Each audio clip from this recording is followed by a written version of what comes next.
Padre, te damos gracias en esta hora por tu palabra, porque tu palabra es viva y eficaz, porque tu palabra nunca volverá vacía, tu palabra siempre va a producir el efecto y el resultado para el cual tú la envías. Señor, usa mi vida, haz de mí un canal de bendición para tus hijos. Señor, y que esta palabra tuya toque los corazones, las vidas, se produzcan cambios y transformaciones. Que mientras esta palabra se predica, los enfermos del cuerpo, del alma, del espíritu sean sanados. Te lo rogamos y te lo pedimos en el nombre de Jesús. Amén y amén. Quiero responder a un impulso del Espíritu que me impulsa a que durante estos 2 domingos sigamos hablando un poco más acerca de familia, porque creo que la familia es muy importante. Y este domingo y el próximo el enfoque va a ser los hijos. ¿Qué deberíamos los padres enseñarle a nuestros hijos? ¿Cómo formar hijos para Dios? ¿Cómo levantar una generación nueva que ame a Dios? Y por eso he titulado este mensaje, ¿Cómo ser padres exitosos? Porque a veces pensamos que el éxito es solamente tener un título, una gran empresa, tener plata, y eso pudiera ser éxito. Pero creo que el éxito más grande es ver que nuestros hijos se levanten como personas de bien y sobre todo personas que amen y vivan para Dios. Creo que ese es el éxito más grande que un cristiano puede tener. Debemos levantar hijos para Dios. Y para eso creo que nosotros tenemos que enseñar a nuestros hijos a ser sabios. Ese es el reto, enseñar a los hijos a ser sabios. ¿Y qué es ser sabio? Un judío dijo lo siguiente, que un necio es alguien que comete errores pero no aprende. Un necio comete errores pero los vuelve a cometer porque no aprendió. Un inteligente es aquel que comete errores pero aprende de esos errores.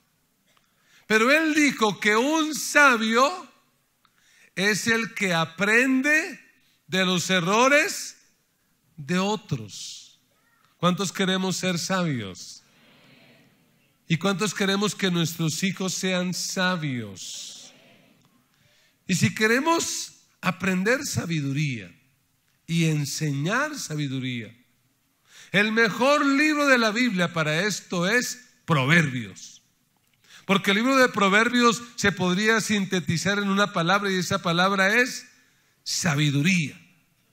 El libro de Proverbios fue escrito probablemente por el padre más sabio que existió en la historia, un padre llamado Salomón. Y ese libro fue escrito probablemente dedicado a su hijo Roboam, porque Salomón quería que su hijo también fuera sabio. Este libro de Proverbios, pues es muy práctico para nosotros hoy. ¿Qué es un proverbio? ¿Qué será un proverbio? Un proverbio es un dicho sabio que se expresa con verdades sencillas y prácticas. Eso es un proverbio, una verdad, una frase, un dicho sabio que se expresa con palabras sencillas y prácticas. Por ejemplo, un proverbio que yo sé que muchos recordamos aquí, Proverbios 22:6, ¿qué dice? Instruye al niño en su camino y aun cuando fuere viejo no se apartará de él. Es algo sencillo y es algo práctico. ¿Cuántos quieren que sus hijos crezcan derechos y que nunca se aparten de Dios? ¿Qué dice el proverbio que tenemos que hacer? Instruirlos, enseñarlos. Y como probablemente algunos que me están escuchando son jóvenes, solteros, dice, pero ¿qué hijos tengo yo? Por ahora sus hijos espirituales. Porque esto se aplica a todos. Todos podemos enseñar sabiduría. ¿Sí, amén? ¿Cuántos queremos enseñar sabiduría? Porque si su hijo en la vida llega a ser un profesional, millonario, famoso, pero no fue sabio, perdiste el tiempo, fracasaste. Dígale a alguien en esta mañana, enseñemos sabiduría a nuestros hijos. Enseñemos sabiduría a nuestros hijos. Y este domingo y el próximo vamos a ver algunas lecciones que debemos enseñarle a nuestros hijos. Y que si nuestros hijos las aprenden, ellos serán bendecidos. Nos bendecirán a nosotros y recibirán la bendición de Dios. Así que vale la pena ponerle cuidado a esta palabra. Los jóvenes anclados, reciban esta palabra porque esto los va a bendecir a ustedes. Y quiero que veamos algunas lecciones. Lo primero que creo, a la luz de lo que dice Proverbios, que debemos enseñar a nuestros hijos es enseñarles a temer. Y pues cuando digo temer, no me malinterprete.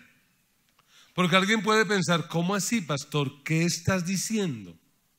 ¿Tú pretendes que yo levante unos hijos miedosos, cobardes, amedrentados e inseguros? No, definitivamente no. Cuando yo digo que tenemos que enseñarle a nuestros hijos a temer, tenemos que ir al primer texto de esta mañana. Proverbios capítulo 1, versículo 7. Dice Salomón, el principio de la sabiduría es el temor de Jehová. Los insensatos, ¿qué hacen los insensatos? Desprecian la sabiduría y la enseñanza. ¿Cuál es el principio? Es decir, si yo quiero ser sabio, ¿por dónde empieza la sabiduría? ¿Comprando un buen libro? ¿Yendo a la universidad? ¿Tomando algún curso? ¿Alguna capacitación? Esas cosas pueden servir y pueden ayudar, pero no son el principio. ¿Cuál es el principio? ¿Cuál es la raíz? El fundamento de la sabiduría. Temer a Dios.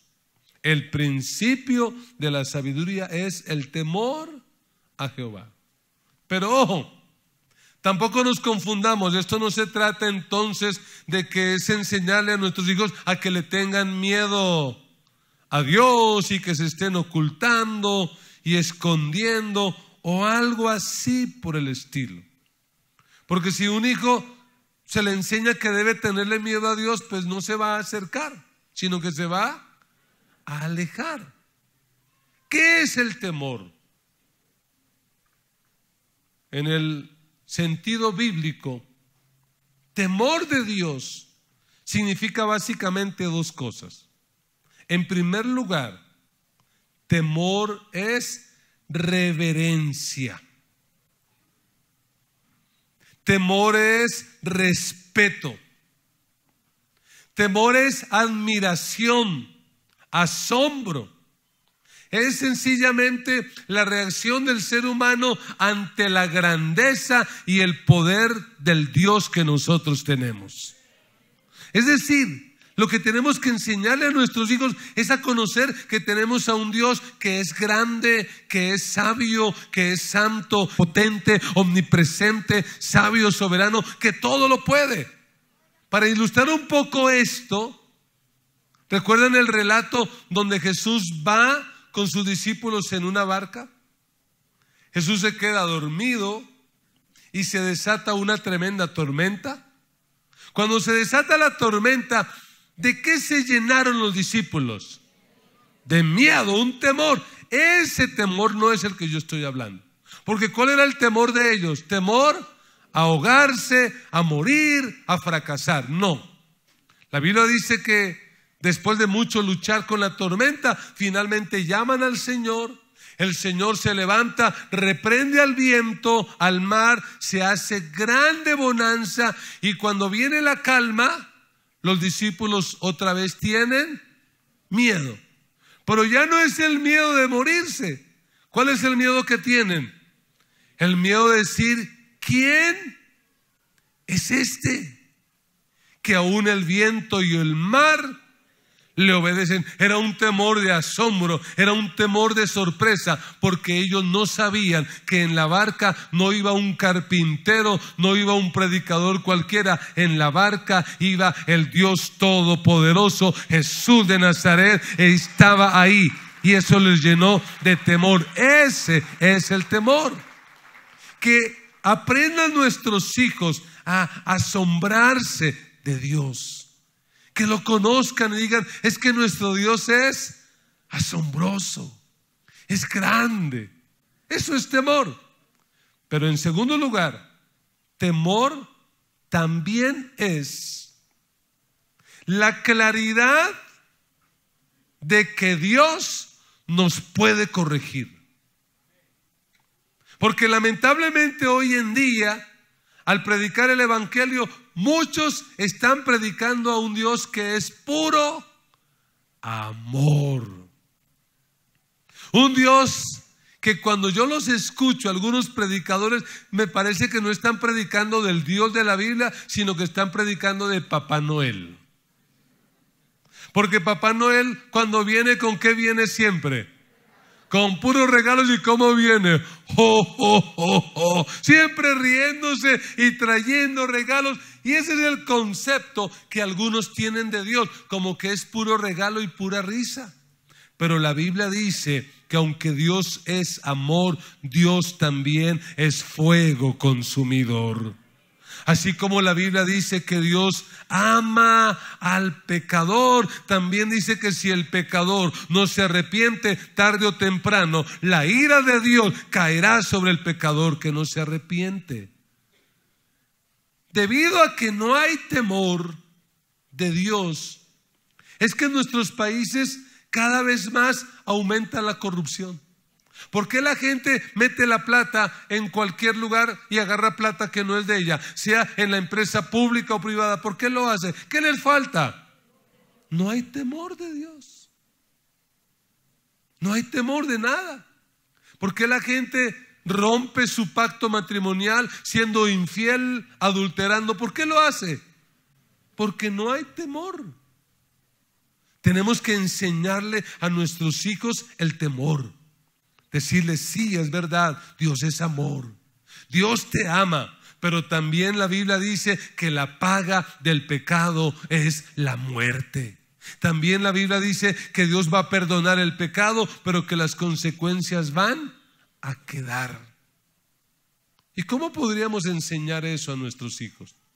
Un consejo práctico: coloque en su casa, en la sala, en el comedor, un retablo con los 10 mandamientos de la Biblia, para que su hijo y su hija permanentemente sepa que Dios prohíbe mentir, que Dios prohíbe adulterar, que Dios prohíbe robar, que Dios prohíbe matar, que eso está condenado por Dios. Eso les tiene que producir a ellos temor. Enséñeles por la palabra. Produzcan ellos ese temor. ¿Sabe también otra cosa que podría servirles? Porque a veces los muchachos toman unas actitudes raras. ¿Sabe qué puede hacer de manera práctica para colocar en ellos temor de Dios? Llévelos a una sala de urgencias de un hospital y muéstreles cómo muchas de las personas que llegan allí sencillamente porque no han tenido temor de Dios. Y si eso no llegara a servir, llévelos a una funeraria, llévelos a un cementerio. Si eso no sirviera, llévelos a una cárcel. Aprovechemos que tenemos el ministerio carcelario y díganle a sus hijos, vaya y acompañe para que escuche las historias de personas que están allí y por qué llegaron allí, qué les faltó. Temor de Dios. Tenemos que enseñarles el temor de Dios a nuestros hijos. ¿Cómo más? Corríjalos. La tendencia moderna es que a los hijos no se les debe corregir, porque eso, dicen los psicólogos, va a afectar el libre desarrollo de la personalidad. Entonces a los niños hay que dejarlos hacer según ellos los que se les dé la gana. Enséñales temor de Jehová. ¿Y cómo le enseñan temor? Corrigiéndolos. Si ellos hacen algo malo y no reciben corrección, no van a aprender el temor. Mire lo que dice Proverbios 10:27. ¿Cuáles son los resultados de enseñar el temor y de que nuestros hijos aprendan el temor de Dios? ¿Qué dice la Biblia? El temor de Jehová aumentará los días, mas los años de los impíos serán acortados. ¿Quiere usted que su hijo, su hija viva por largos días en esta tierra? ¿Qué tiene que enseñarle? Temor de Dios. Capítulo 14, versículo 27, dice Salomón: el temor de Jehová es manantial de vida para apartarse ¿de dónde? De los lazos de la muerte. Capítulo 15, versículo 16. Mejor es lo poco con el temor de Jehová que el gran tesoro donde hay turbación. Que los hijos aprendan a tener temor de Jehová. Es mejor lo poco, no robe, no se meta en negocios ilícitos, porque es mejor eso poco, pero con la bendición de Jehová, con el temor de Jehová, y no la abundancia que lo puede llevar a una cárcel. Capítulo 19, versículo 23. Dice: el temor de Jehová es para vida, y con él vivirá lleno de reposo el hombre.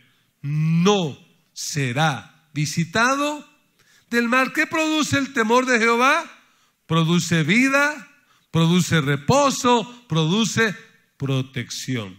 Y una más, capítulo 14 de Proverbios que estamos viendo. 14:26.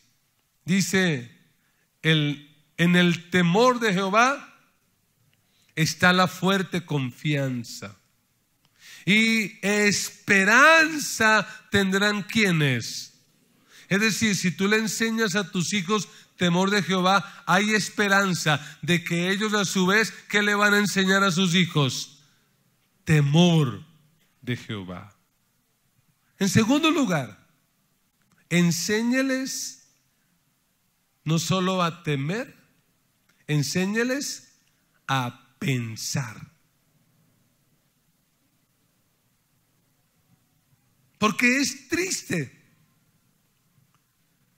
pero la tendencia de la mayoría de los adolescentes y jóvenes de hoy no es a pensar.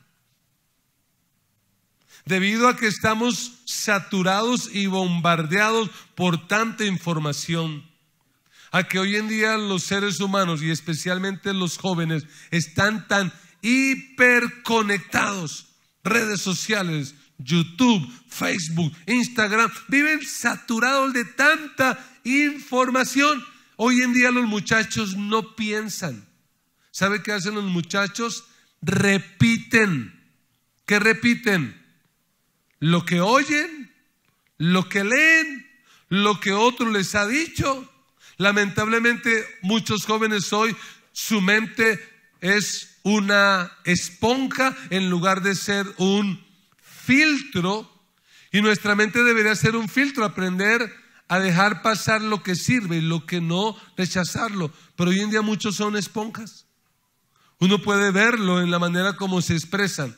Están repitiendo, Jóvenes cristianos dispuestos a morir por una tendencia política, a morir por bobadas. Mire, yo moriría por Cristo y lo haría con gozo y con alegría, pero por políticos de izquierda, de derecha, de centro, de arriba o del norte, yo jamás moriría, porque todos necesitan conocer a Cristo y son propensos a la corrupción. Yo moriría por el incorruptible que es Cristo, pero por los demás, por favor, yo no lo haría, ni me arriesgaría a perder amistad con otros por esas causas.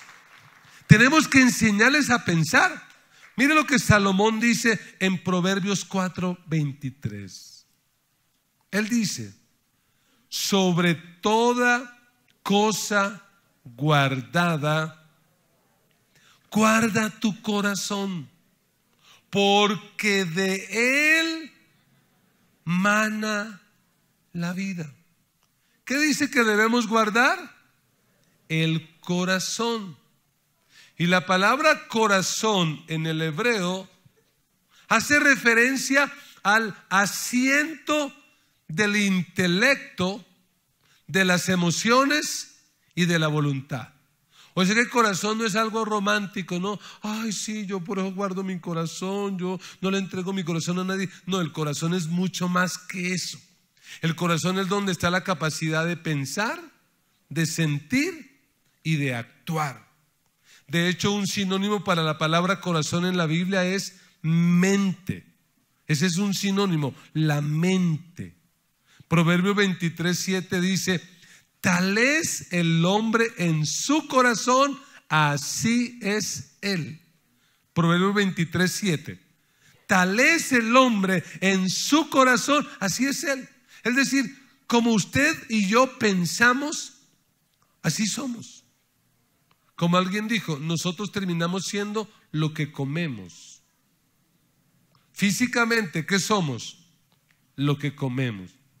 Si yo me dedicara a comer puras grasas y puras cosas, pues creo que yo estaría extremadamente gordo, porque uno es lo que come. Intelectualmente es igual. ¿Qué es uno? Lo que uno lee, lo que uno escucha, lo que uno ve, lo que uno habla. Y eso es lo que va formando nuestro carácter. Y es muy triste, pero este proverbio no lo aplicamos. Sobre toda cosa guardada, guarda tu corazón. No lo guardamos. ¿Y cómo se ataca la mente de nuestros hijos, especialmente hoy? ¿Cómo se ataca? Por medio de cosas sutiles como la música. Dime qué música escuchas y yo te voy a decir qué clase de carácter tienes, cómo es que tú piensas. Si tú eres un seguidor de cantantes como Maluma, pues me preocupas mucho.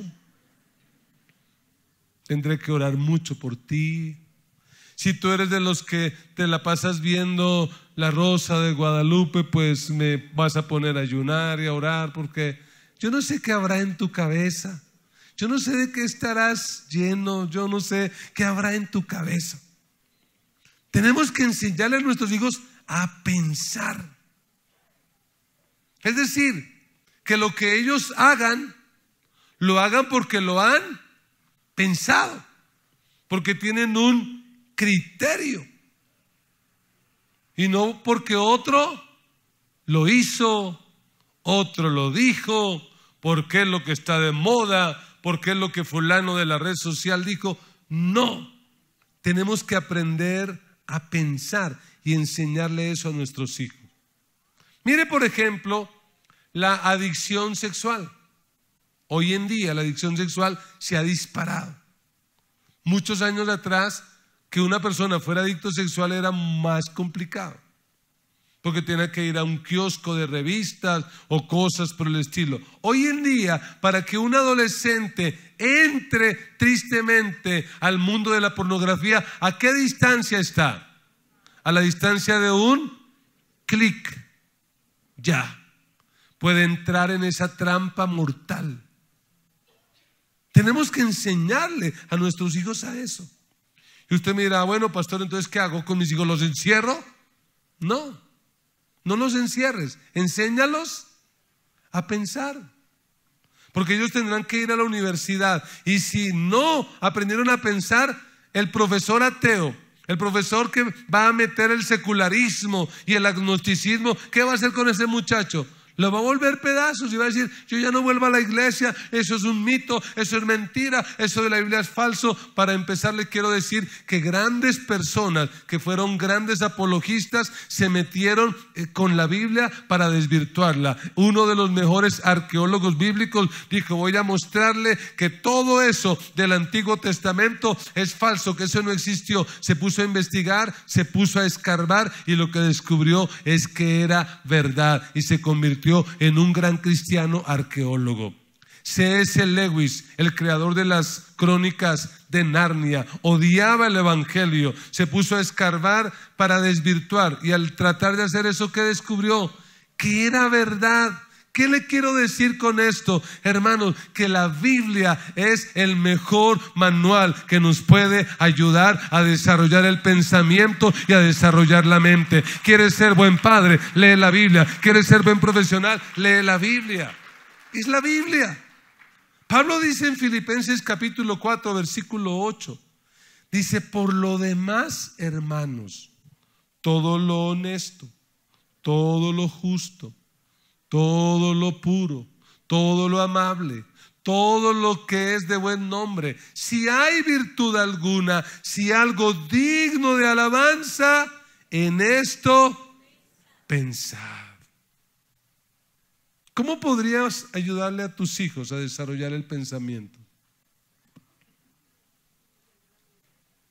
Enséñales no a leer la Biblia, enséñales a meditar en la Biblia.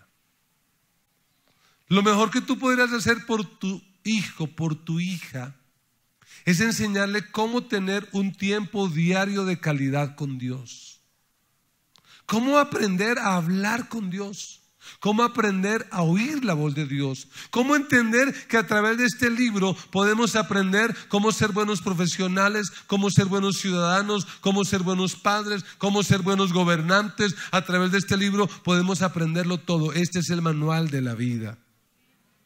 Si lo hacemos, vamos a tener a alguien como el que describe el Salmo 1, que dice: bienaventurado, y no coloque ahí el varón, coloque el nombre de su hijo.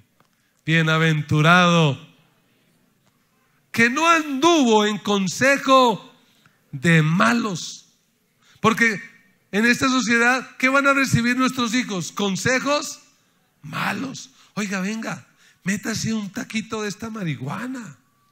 Mire, eso no es malo.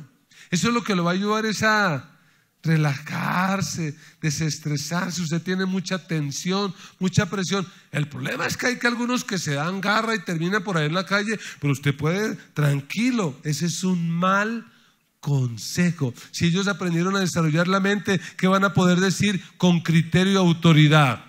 No. Oye, ¿y por qué tú no tienes relaciones sexuales?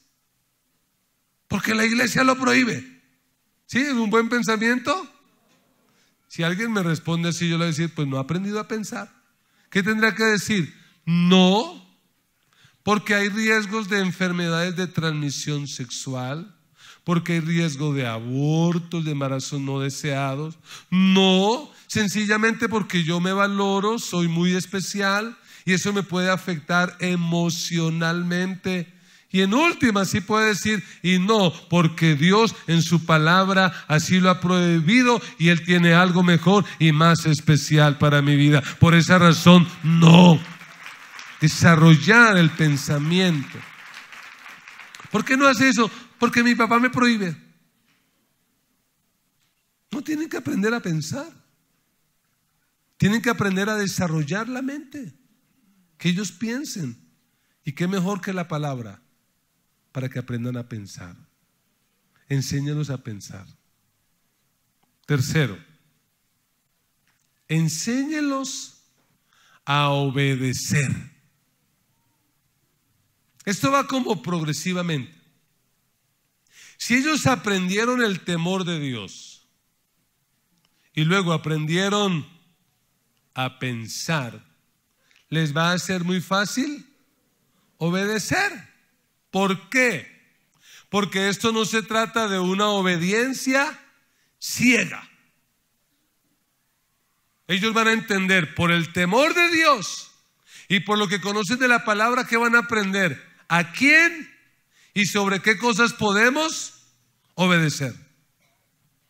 Porque la obediencia aún para el cristiano tiene sus límites. Si mañana se levantara un gobernante y estuviera en contra de la iglesia y nos quisiera atacar y destruir, creo que habría un límite y que tendríamos que decir, como Pedro, es necesario obedecer a Dios antes que a los hombres. Mientras tanto, así no sea el presidente de su agrado, usted tiene que reconocer que él es la autoridad que Dios ha colocado sobre este país y orar por él. Fue lo que hizo Pablo. Pablo, cuando el gobernante de la época era la belleza de Nerón. ¿Y qué dijo Pablo a los cristianos en la época de Nerón? Sométanse a las autoridades. Oren por ellas. ¿Sí, amén? Necesitamos que a este presidente le vaya bien. Porque si a él le va bien, al país le va bien. Lo dije hace 15 días.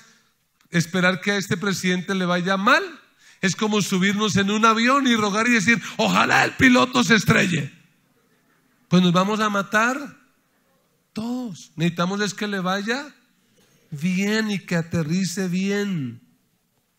Hay que enseñarle a nuestros hijos a obedecer a las autoridades, a obedecer a muchas cosas. Pero la pregunta es, primeramente, ¿a quién deberían nuestros hijos aprender a obedecer? Y no me digan que a Dios, porque decir que obedecer a Dios es muy subjetivo.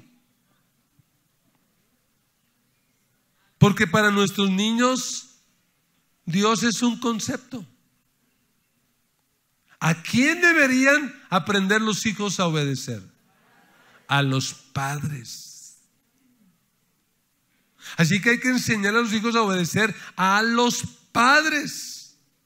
Porque cuando un niño es pequeño, y no me vayan a censurar de hereje porque no es de hereje, pero para un niño pequeño, ¿cuál es su Dios? ¿Cuáles son sus dios? Papá, mamá, eso es, no hay nada más. Por eso, ojo, padres, ustedes son la mejor o la peor versión de Dios que pueden presentarle a sus hijos. Por eso muchas personas cuando se acercan al evangelio y escuchan que Dios es Padre, ¿qué dicen? Ay, no, yo no quiero nada que ver con Él. ¿Por qué? Porque durante su vida en la casa el mal concepto del papá fue terrible. Y ahora llegan a la iglesia y que le dicen, no, pero Dios es como un padre. Y el padre a esa persona lo abandonó, nunca le dio cariño. No, tenemos la responsabilidad de ser modelo de lo que es un buen padre y una madre y enseñarles a obedecer. Mire Proverbios capítulo 4, lo que Salomón le dice a su hijo. 4:1. Oíd, hijos, la enseñanza de un padre y estad atentos para que conozcáis cordura o inteligencia, porque os doy buena enseñanza. No desamparéis mi ley, porque yo también fui hijo de mi padre. ¿Cuál fue el padre de Salomón? David. Delicado y único delante de mi madre. ¿Y qué dice? ¿Qué recuerda Salomón? ¿Qué recuerda? Y él me enseñaba y me decía, ¿qué le decía? Aférrate de corazón a mis palabras, obedece mis mandamientos y vivirás. Tienen que aprender a obedecer a los padres. Recordemos lo que dice Efesios 6:2, que no es otra cosa que recordar el mandamiento de la ley de Dios. ¿Qué dice Efesios 6:2? Honra a tu padre y a tu madre, que es el primer mandamiento con promesa, para que te vaya bien y seas de larga vida sobre la tierra que Dios te da. ¿Cuántos quieren que a sus hijos les vaya bien? ¿Cuántos quieren que sus hijos sean de larga vida sobre la tierra? Creo que lo más frustrante para un padre es tener que sepultar a sus hijos. Dios nos guarde a todos. Queremos que a ellos les vaya bien y que sean de larga vida. ¿Qué tenemos que enseñarles? A obedecer y a honrar. ¿A quién? A los padres. Somos tan espiritualistas, sí, a Dios, no a los papás. Si ellos aprenden a honrar y a obedecer a los papás, les va a ser más fácil honrar y obedecer a Dios. Tenemos que enseñarles la obediencia. ¿Y cómo se enseña eso? De manera práctica, ¿cómo se enseña? Mire, cositas sencillas. Una madre cualquiera, su hijo adolescente o niño, quiero que tiendas la cama. No la tendió. ¿Y qué hace la mamá? Va refunfuñando, esos chinos rebeldes, desobedientes, y la tiende. ¿Qué hizo? ¿Mucho? Nada.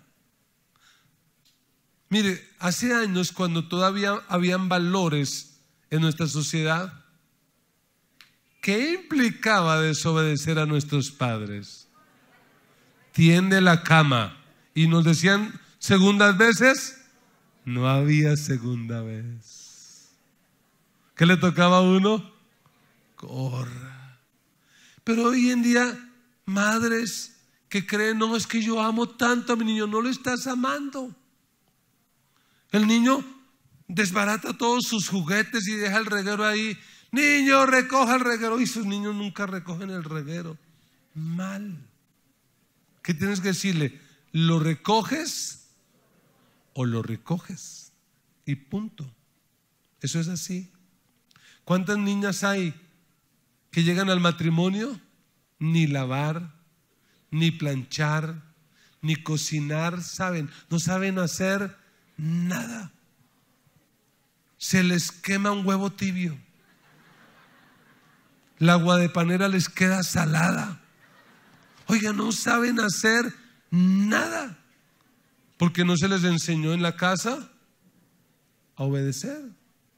Tiene que aprender a obedecer. ¿Se acuerda cuando nos enseñaban en la casa que lo llamaba uno el papá o la mamá? Y hay que usted estuviera como estresado y le dijera, ¿qué? ¿Qué pasaba? ¿Cómo fue? ¿Cómo nos tocaba responder? Señor. Pero hoy en día hay hijos que ya no obedecen, sino que desafían la autoridad. Dicen, si no le gustó Cucho, pues dígame, ¿le traigo la pandilla o qué cree que le tengo miedo? Confrontando al papá, a la mamá. Una actitud desafiante y rebelde. Hay que enseñarles a obedecer. Y el castigo físico, pastor, cuando no hacen caso, sí. Otra vez contradiciendo la psicología moderna. Qué pena los psicólogos que nos escuchen ahora por YouTube. Pero sí, bíblicamente hay que hacerlo. Pero algunas aclaraciones, porque si no los adolescentes al terminar el culto me van a linchar. Algunas aclaraciones y son las siguientes. Sí, corrección física sí, pero es de acuerdo a su edad. ¿Usted cree que a un muchacho ya grandulón y volantón el juguete le va a hacer, sí? No. Eso no le produce dolor. Cuando yo estuve en una terapia física, las terapias eran terribles para mi espalda. ¿Y sabe qué me decía la señora? Si no le duele, es que no está haciendo efecto. Cuando le duela, ¿qué le dolerá más a un muchacho? ¿3 correazos o que le digan durante 3 meses no tiene celular?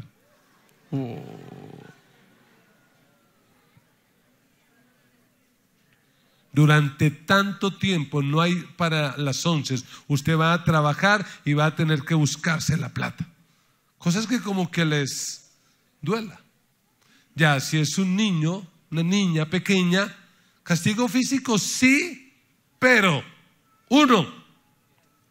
Dice el doctor Dobson que las únicas dos razones para proceder a un castigo físico son: uno, cuando el niño de manera voluntaria agrede contra la vida de otra persona, atenta contra la vida de otra persona o contra su propia vida. ¿Qué procede? Castigo físico. Y dos, cuando esa persona abiertamente desafía la autoridad. Me explico. Necesito que llegue a partir de ahora aquí por tarde a las 9 de la noche. No lo voy a hacer. ¿Y qué? Firmó su sentencia. Claro, está desafiando abiertamente la autoridad. Esas cosas no se pueden permitir. Ahora, ¿cómo? ¿Cómo lo vas a hacer? Uno, sin ira. Y algunos que me escucharán dirán: no, pues ya no tiene gracia. La gracia es ahí, como dijo José Acevedo y Gómez, en la efervescencia y el calor. No, la idea es sin ira, porque el propósito es corregir y no desahogarse. Porque hay padres, madres, que en lugar de corregir a sus hijos, ¿qué hacen? Se desahogan en ellos. Y esa no es la idea. La idea es cuando ya usted se le haya bajado la temperatura, que usted llame a su hijo al cuarto, al estudio, y le diga: oye, ven, ¿qué hiciste allá? Ya tranquilo. Papá, ¿qué hiciste? ¿Crees que mereces un castigo? No, pues, voltéate. Porque también esa es otra cosa. A los hijos no se les da cachetadas. Sé que aquí nadie lo hace. No se les da con el cable la plancha, ni el coscorrón, ni con la mano. Para eso Dios nos hizo ergonómicos y algunos más que otros, así que pues pueden resistir más. Y es decir, voltea la espalda, 2, 3 correazos o varazos, yo no sé, y ya. Para que la persona entienda y aprenda lo que es la obediencia, sin ira. Relajadito, calmado, porque la idea no es desahogarse, es que él aprenda a obedecer. ¿Sí, amén? Y usted que es de la nueva generación y todavía no tiene hijos, anote esto para que la próxima generación no se nos pierda. ¿Sí, amén? Necesitamos formar generaciones que amen y vivan para Dios. ¿Vamos a darle a nuestros hijos por lo que sea? No. Se le rompió el pocillo, démosle duro. Pero si fue un accidente. Pero es que tiene que aprender. Pero es que ahí ni está desafiando la autoridad, ni está. ¿Cuántos aquí de viejos han roto pocillos y platos? ¿Y quién les ha dado? Debió alguien darles también, ¿no? No es por eso. Ya tiró el año. Pues sacó el intelecto suyo. Sacó su coeficiente. ¿Qué más podemos esperar? No, mentiras, estoy exagerando. A no ser que haya sido por una abierta rebeldía o cosas por el estilo. Debemos cuidarnos con eso. Escuché una historia, yo no sé si será cierto o no, pero me pareció muy gráfica, de un padre que compra su carro último modelo y está feliz, y su niño está en la silla trasera y encuentra un marcador de esos Sharpie permanente y empieza a marcarlo ahí en un forrito gris clarito. Cuando el papá vio eso, se encendió en ira, le agarró la manito y lo golpeó lo golpeó tanto que tuvieron que quitar a ese señor de encima de su hijo. Lo llevaron a la clínica. Fueron tan graves las heridas que tuvieron que amputarle la mano para salvarle la vida al niño. Y cuando el niño se recuperó, el papá va ya en lágrimas, ¿sabe qué le dijo el niño? Papá, yo nunca volveré a dañarte el carro. ¿Me puedes devolver mi mano? No se trata de desahogarnos, se trata de corregir y enseñar a obedecer. Vamos a la cuarta y a última, pero hagamos un repaso hasta aquí. ¿Qué tienen que enseñar los padres a sus hijos? En primer lugar, a temer a Dios. En segundo lugar, a pensar. Tercero, a obedecer. Y cuarto, muy importante esta, enséñales a elegir. Mire, la tarea de nosotros como padres, nuestro trabajo es un día quedarnos sin trabajo. Nuestro trabajo es que un día ellos decidan por sí solos. Y aquí tenemos que ser claros, así ustedes haya sido el mejor padre, hay el riesgo de que sus hijos decidan mal. Pero su tarea ¿cuál es? Enseñarles a elegir. Si les enseñaste temor de Dios, si les enseñaste a pensar y si les enseñaste a obedecer, el riesgo de que elijan bien es muy grande. ¿Cómo qué deberían elegir ellos que usted como padre debe enseñarles? 1, enséñeles a elegir su carrera. Ellos son los que tienen que elegir. Yo no puedo decirle, no, es que como en la familia todos hemos sido abogados, usted también va a ser abogado para que siga con la... No. ¿Qué quiere ser? ¿Qué quiere ser? Mis hijos ninguno quería ser pastor. Ya en el camino Dios trató con ellos. Pero nadie quería. Enséñales a elegir qué quieres estudiar. ¿Por qué eso? ¿Por qué aquello? Eso es bueno enseñarles.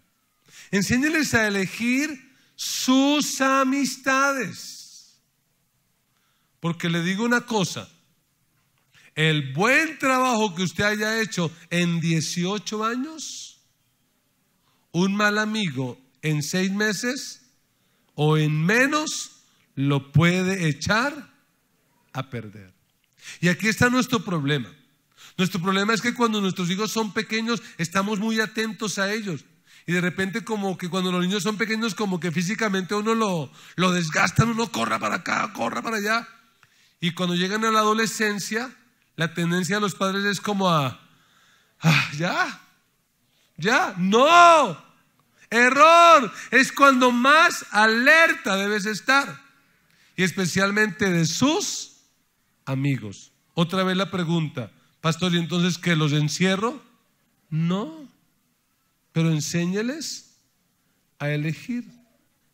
¿Qué dice Proverbios 13:20? Proverbios 13:20. El que anda con sabios, sabio será.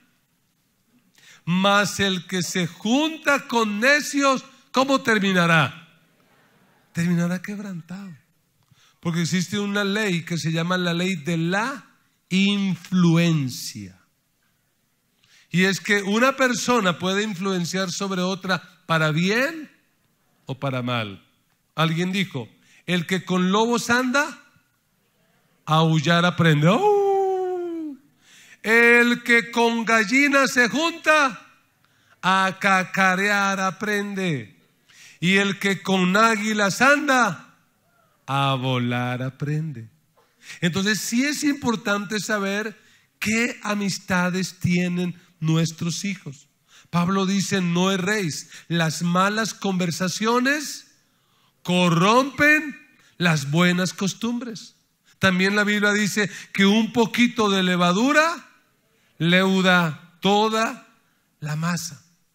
Tenemos que estar muy atentos. ¿Cuáles son los amigos de nuestros hijos? Tenemos que ir, ver quiénes son, con quién anda. ¿Y sabe un consejito que le daría? Compre juegos en su casa. Compre Jenga, Uno, Rummikub, si tiene plata, compre eso. ¿Y qué le va a decir a su hijo? Traiga a sus amigos acá. Yo les preparo las 11, las palomitas de maíz, yo les preparo el perro caliente acá. Y de paso, ¿usted qué hace? Usted echa ojo, discierne. Porque ¿cuántos aquí sabemos que el discernimiento de una madre o de un padre es casi que 100% efectivo, ¿cierto? ¿Cuántos fuimos hijos, cierto? Y nuestros padres que nos decían, ojo con fulano. A mí me pasó. Yo llegué a los 14 años a vivir a Ciudad Bolívar, un niño sano. lindo como siempre he sido, pero sano. Pero la presión de grupo, porque eso es algo a lo que nuestros hijos se exponen. ¿Qué es la presión de grupo? Que el grupo dice, ay, pero ¿qué? Usted a toda hora ahí debajo de las naguas de su mamá. Usted tiene que ser capaz, usted tiene que tener libertad. Y uno como que está como en ese temor, pero uno que dice, por ganarse la aprobación del amigo. Pues sí, yo puedo, no, hagámosle. Y empieza uno, y perdóneme un poquito ñero, pero es que no siempre fui pastor, pero uno empieza a probar finura con esta gente, a demostrar que uno sí puede, que uno también es. ¿Y a dónde empieza uno? A hundirse por la mala influencia.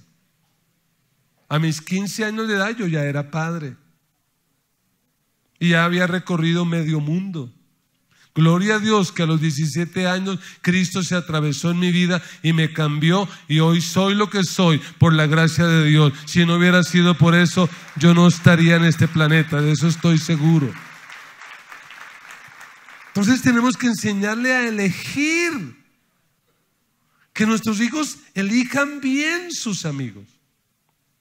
Pero hay una lección mayor que tenemos que guiar a nuestros hijos, y es enseñarle a elegir su cónyuge. Qué camello, ¿cierto? Porque levanten la mano los suegros que cuando vieron a sus yernos dijeron, este es. No, nadie nos da la talla, ¿cierto? Pero hay que enseñarles. Pero finalmente, ¿quién va a decidir? Ellos. Te puede terminar cantando como cantaba el poeta español. Tiene muchos defectos, dice mi madre, y demasiados huesos, dice mi padre. Porque usted como joven puede ser que su mamá le diga, ay, a mí esa chica no me gusta, es que no sé qué es. Y el papá, pero finalmente, ¿quién va a decidir? Usted. ¿Cuál es nuestra tarea como papás? Enseñarle. Y usted mira, pastor, ¿y qué le enseño? Enséñale por lo menos 3 cosas. Número 1, enséñeles el verdadero significado del noviazgo. Enséñeles eso. Y para empezar les quiero decir algo para desbaratar cosas, y yo sé que no me van a amar, pero quiero decirles algo. El noviazgo no es bíblico. El noviazgo no existe en la Biblia. Tengan paciencia, yo les voy a desbaratar un poquito más. El noviazgo no existe. Ese es un concepto muy moderno. Y algunos lastimosamente en nuestro contexto han entrado en relaciones de noviazgo ¿para qué? Para probar. Vamos a probar a ver si funcionan las cosas con este. Y si con este no funcionan, pues me voy con el otro y con el otro. Y así hay niñas que llegan al matrimonio y se cansan con el novio número 28. Ay, por fin, este era. Eso no es bíblico. Eso no es bíblico. Es que es para aprender a besar. Es que para ver con quién me llevo mejor, con quién tengo más compatibilidad. Y en muchos de esos casos hasta aparecen las relaciones sexuales. No. Por eso esta iglesia, usted puede estar en desacuerdo, pero esta iglesia está en contra de noviazgos de menores de edad. Porque estos muchachos no están en condiciones ni emocionales de afrontar eso. Es un riesgo de un embarazo prematuro, de frustración. ¿Cuántos muchachos hay hoy de los que se suicidan? Y la mayor parte de los que se suicidan, ¿por qué se suicidan? Por cuestiones emocionales. No porque el dólar bajó, subió. No porque el precio del petróleo lo tiene confundido. Se suicidan porque la novia le terminó, el novio le terminó y no aguantan. No están en condiciones. ¿Qué es lo que deberían ser usted? Hasta donde pueda. Y si lo quiere hacer, enseñarle a sus hijos, mira, no vas a tener novio. no vas a tener novia. Vas a tener durante tu juventud todos los amigos que quieras. Porque mire, piénselo como joven. Los que están aquí, aunque no seamos tan jóvenes, pero pensemos como jóvenes. Usted con 18, 20 años y no tiene novia, sino tiene puras amigas. Este domingo en la tarde, ¿con quién se va al cine? Con una. No se besa, nada, porque ¿qué son? Comimos una hamburguesa, chao, chao. Al otro quincena, ¿con quién nos vamos? Con otra, y ahí está. No está noviándose con nadie.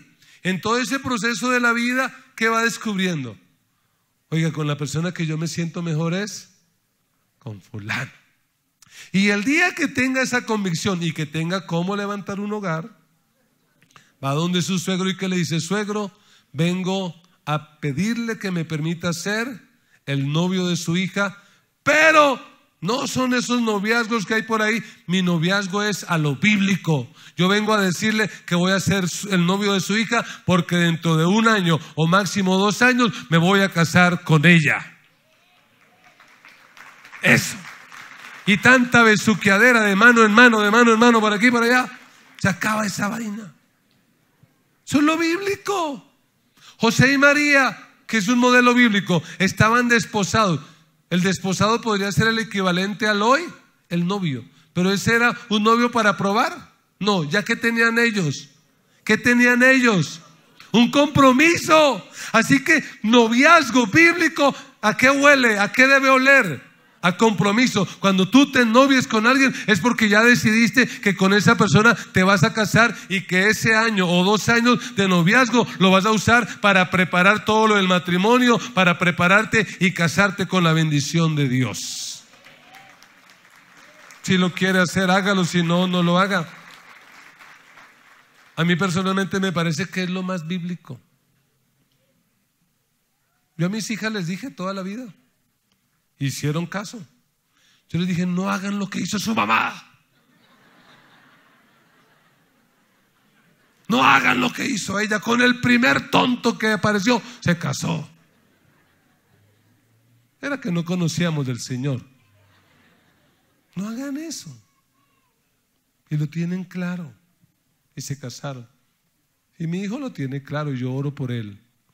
Él me dice: papá, el día que yo le presente a mi novia, esa va a ser mi esposa. Estoy preocupado, estoy orando por eso. No, mentira, la más preocupada es mi esposa. Ella es la que se estresa por eso. Hágalo. ¿Qué más tiene que enseñarle en esto del noviazgo? Enséñele a postergar las relaciones sexuales. ¿Para cuándo son las relaciones sexuales? Para la noche de la boda. Que haya asombro, que haya sorpresa ese día. Y no, eso ya sabíamos. Y sobre todo, en esto del noviazgo, enséñele a oír la voz de Dios. Porque la decisión más importante que un ser humano debe tomar es con quién voy a pasar la eternidad. Pero la segunda decisión más importante es con quién voy a pasar el resto de mi vida. Y no es lo mismo equivocarse en una cosa que en una esposa. No nos podemos equivocar en eso. No podemos equivocarnos en eso. Una palabra final para los jóvenes que me están oyendo, algunos probablemente odiándome. Una palabra final. Proverbios 1:20. Dice Proverbios 1:20: la sabiduría clama en las calles, alza su voz en las plazas, clama en los principales lugares de reunión, en las entradas de las puertas de la ciudad, dice sus razones. Versículo 22. ¿Hasta cuándo, oh simples, amaréis la simpleza? Y los burladores desearán el burlar, y los insensatos aborrecerán la ciencia. ¿Y qué dice la sabiduría? Volveos a mi reprensión, y aquí yo derramaré mi espíritu sobre vosotros, y os haré saber mis palabras. Esta es la sabiduría encarnada. ¿Y sabe quién es la sabiduría encarnada? Cristo. Quien conoció a Cristo, que conoció la sabiduría encarnada. Así que cuando tú y yo recibimos a Cristo, ¿qué recibimos de verdad? Recibimos la sabiduría. Así que, joven que me escuchas, recibe a Cristo. Entrégale tu vida a Cristo y permite que Cristo te dé la sabiduría para no desperdiciar tu vida. Y una palabra para los padres, porque algunos padres me están diciendo a la hora que predica eso: ¿ya para qué? Ya mis hijos se crecieron y tomaron decisiones, ¿y ya para qué? Le quiero decir en el amor del Señor: nunca es tarde. Ora y tus hijos van a venir al camino de Dios. Ora y tus hijos se van a levantar como personas sabias. Nunca es tarde, hazlo. Y probablemente también me están escuchando algunos que dicen: pastor, eso que tú predicaste, yo lo hice con mis hijos. Les enseñé temor de Dios. Les enseñé a pensar. Les enseñé de verdad. Les enseñé a elegir, a decidir. Todo eso. Y sin embargo mis hijos no caminan con Dios, son rebeldes. Yo quiero decirte algo. El mejor padre del universo, que es Dios, que ha hecho las cosas tan bien, que mandó a Jesús a morir en la cruz por nosotros. El mejor padre del universo, que nos ama y nos cuida. Aunque es el mejor padre, tiene hijos rebeldes. Tiene hijos descarriados. ¿Es culpa del padre? No. Entonces lo que quiero decirte, padre, tu tarea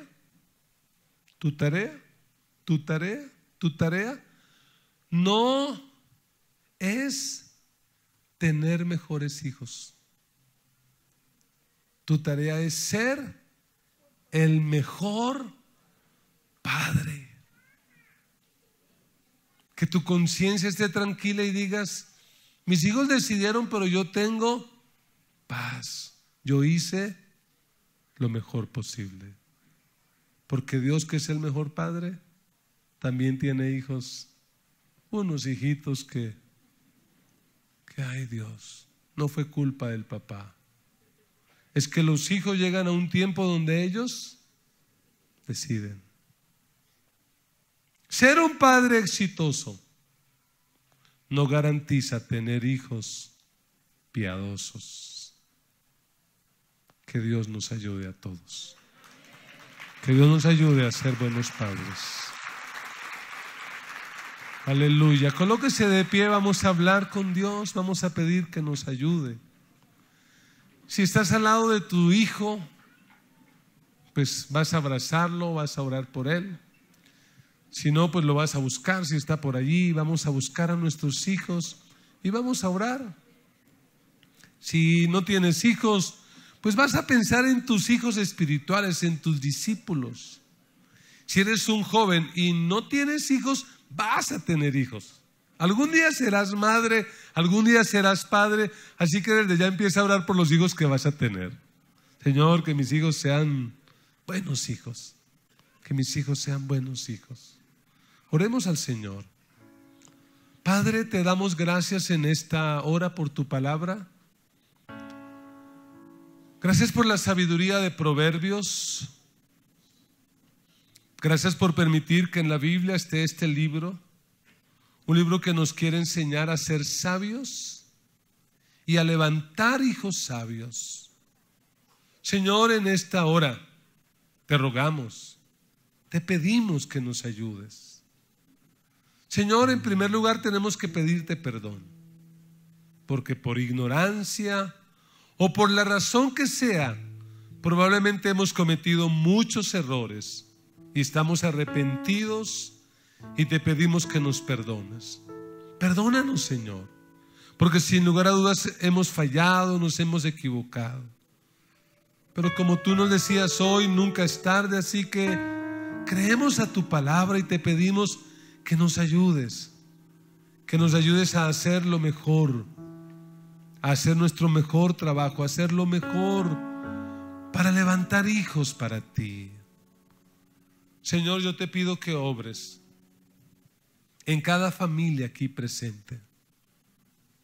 Obra en aquel hogar donde los hijos caminan contigo, donde los hijos viven para ti. Señor, gracias. Qué regalo tan lindo es ese. Señor, cuida a esa familia, bendícela y permite que eso se transmita a las próximas generaciones. Pero Señor, también te pedimos por aquellos que hoy tienen sus hijos apartados de ti, que sus hijos caminan lejos de ti, para que tú tengas misericordia, les ayudes, les fortalezcas. Señor, que tus hijos puedan tener la paz de que hicieron lo mejor que pudieron. Que tus hijos puedan tener paz de saber que aún tú, oh Dios, siendo el mejor padre, tienes hijos rebeldes. Que no se trata de tener los mejores hijos, sino de ser los mejores padres. Señor, ayúdanos. Vamos, levante un clamor de unos 2 minutos por su familia. De manera especial, levante un clamor por sus hijos. Levante oración por ellos y pídale al Señor una bendición especial, una gracia especial sobre sus hijos, o sobre sus nietos, o sobre sus sobrinos, sus generaciones. Señor, queremos levantar una generación nueva, una generación que te ame y que te sirva. Señor, que cuando nosotros ya no estemos en este planeta, tengamos la seguridad de que nuestros hijos y los hijos de nuestros hijos te siguen, te aman, viven para ti. Señor, yo te pido que bendiga las generaciones de esta iglesia, que bendiga a los hijos. Bendice a mis hijos, bendice a Paola, a Marcela, a Samuel. Bendice sus matrimonios. Bendice a la mujer que será la esposa de mi hijo. Bendice a los hijos de mis hijos, las generaciones. Permite, Señor, que mis generaciones te conozcan, te amen, te sirvan, vivan para ti. Señor, gracias por hacernos entender que ser padres es un trabajo muy complejo, que ser padres es un trabajo muy difícil y que sin tu gracia no lo podemos realizar, que sin tu gracia no lo podremos llevar a cabo. Ayúdanos, oh Dios, más que a ser empresarios exitosos, más que a ser personas importantes o famosas, ayúdanos a ser padres exitosos, padres que hacen su mejor esfuerzo para levantar sus hijos para ti. En el nombre de Jesús, en el nombre de Jesús, te adoramos, Señor, te bendecimos. Gracias te damos por nuestras familias. Una vez más las colocamos delante de ti. Te pedimos que bendigas a cada familia aquí representada. Cada familia aquí es diferente, es un mundo distinto, son realidades diferentes, luchas diferentes. Por eso yo te pido que seas propicio y obres según tu misericordia, tu amor y tu bondad en cada hogar. Por favor, ocupa el lugar que te pertenece en cada familia, en cada casa, en cada matrimonio. Señor Jesús, tú que eres la sabiduría encarnada, ven a nuestras vidas. Tú que eres la sabiduría encarnada, ven a nuestros hogares y permítenos hacer el mejor trabajo levantar hijos, más que profesionales, más que empresarios, más que productivos. Permítenos levantar hijos que te amen, que te conozcan y que te sirvan. Levanta las familias, levanta los hogares, Señor. Lea la Biblia en su casa, tenga un ambiente de Dios en su casa, música que agrade a Dios en su casa. Haga de su casa el mejor lugar donde el Señor quiera estar. La gracia de nuestro Señor Jesucristo, el amor de Dios nuestro Padre y la comunión del Espíritu Santo sea sobre cada uno de ustedes, y con gozo decimos amén, amén.